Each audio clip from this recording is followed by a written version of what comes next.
How to open and log in into SAP with Power Automate for desktop. If you're not subscribed to the channel yet, make sure you subscribe it and enable the notifications bell. Before start to create the Power Automate desktop flow that will open and log in into SAP, we have to enable SAP GUI scripting on the client and the server side in order for Power Automate desktop be able to interact to automate on SAP.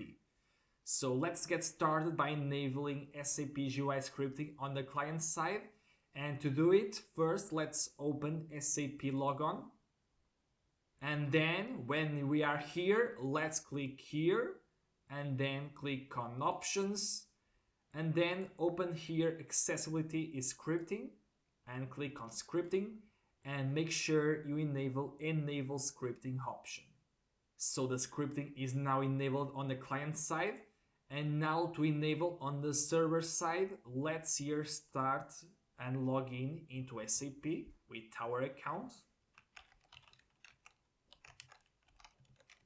And then when we are here, let's here enter RZ11 and click on enter. And then when we are here, let's enter here the parameter SAP GUI / user scripting. And let's click on display.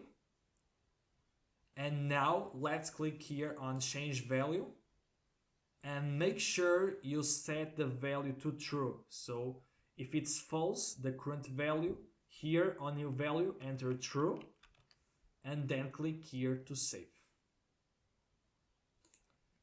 So now it's enabled the SAP GUI scripting on the client and the server side. So we can get started on Power Automate for desktop. So I will close SAP.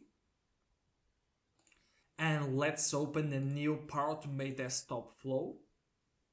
So the first step is to start SAP logon. So then we can access the SAP login page and log in into SAP.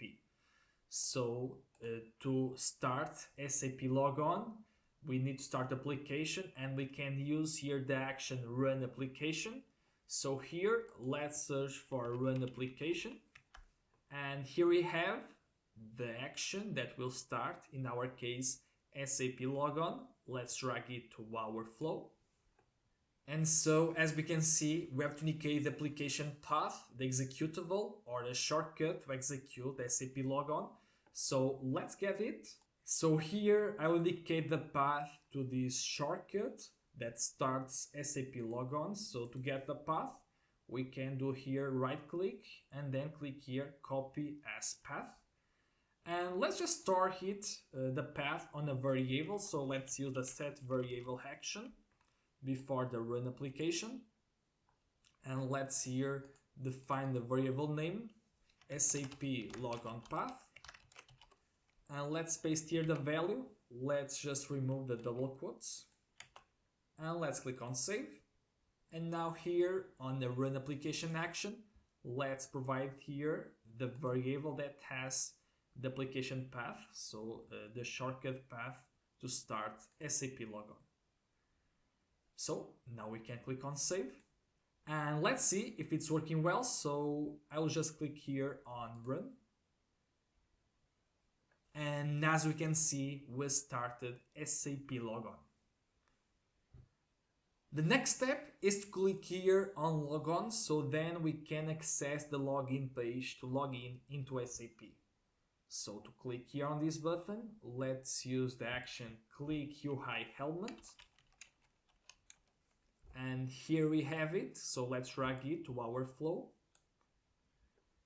And so we have to indicate the UI element. So to indicate it, let's click here on add UI element.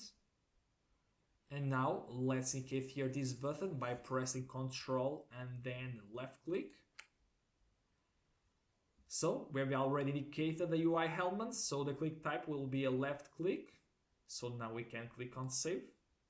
And let's see how it's working. So I'll just close SAP logon. And now let's here access our flow and let's run it.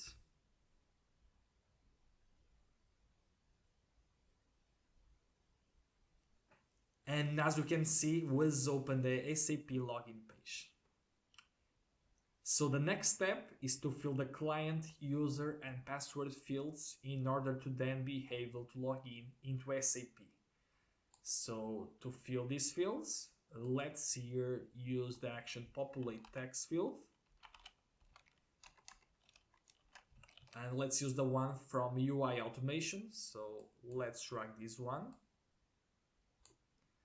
And so for this one, let's indicate the client field. So we have to add a new UI element. And now let's indicate the client field. So here, let's press Ctrl and then left click. And so it's indicated. So let's click on save. And I'll just create 3 variables to store the client, username and password. So let's drag set variable action, and this one will store the client, SAP client. So in my case, it's 002. Then let's drag one to store the username. And so if this was on production, was not a demo, ideally we'll save this information, these credentials, the username and password, for example, on the CyberArk. As this is just a tutorial, it's a demo, so it's no problem. So here variable, let's create a variable SAP username. And so in my case, it's this one. And now I'll create another one to store, so the password.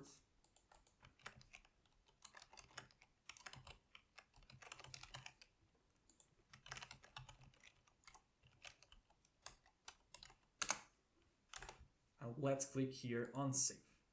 So for this one, let's provide the variable that stores the client, SAP client. Now let's drag another populate text field action to fill the username. So let's indicate a new UI element. And let's indicate the user field. And let's here provide the variable that has the username to fill. Let's save. And now let's drag another populate text field action. Let's add a new UI element. So this one will be for the password field. So let's indicate it. And now let's provide here the variable that stores the password. And then to log in into SAP, after fill the username, password and client, we can do it by executing the enter key or just by clicking here on this button that executes the enter basically. So to execute the enter key, here on actions, let's search for the action send key.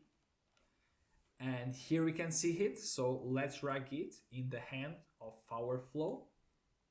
And now here on insert special keys, let's here on MISC search for the enter key.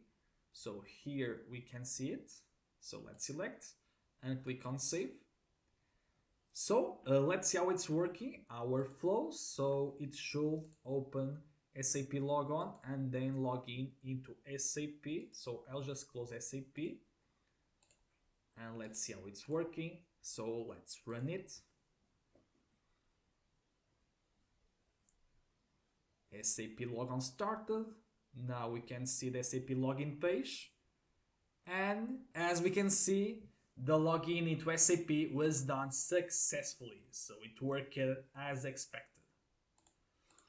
So if you liked this tutorial, please give a thumbs up and also subscribe to the channel and enable notifications bells so you don't miss any RPA tutorials.